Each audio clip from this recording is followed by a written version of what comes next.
What if ang kasalanan is something na hindi pala dapat natin nilalabanan? What if ang kasalanan ang dapat pala natin gawin dyan ay isuko sa Panginoon? Alam niyo po, ang ganda na sinabi sa Hebrews chapter 12 verse 1. Kaya nga dahil napapaligiran tayo ng napakaraming saksi, tanggalin natin ang anumang balakid at ang kasalanang kumakapit sa atin. Buong tiyaga tayong tumakbo sa takbuhing nasa ating harapan.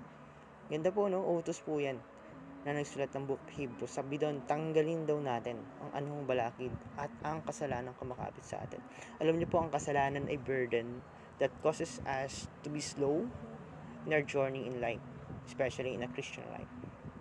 Ang matindi pa nga yan, yung kasalanan pa yung nagdudulot para hindi tayo talaga tuluyang makasunod sa Lord. What if nga, ang kasalanan ay hindi dapat labanan? Kasalanan is something dapat isuko sa Lord. Don't get it wrong. Sin is always a sin. Sin offends the Lord. Sin is an offense to the Lord. Pero, what if kaya tayo hindi natin magawang makalaya-laya sa kasalanan ay dahil iba hindi tama ang ating pamamaraan ng pag-response dito. Kaya let's meditate this word, people of God. Let's surrender our sin at the feet of Jesus.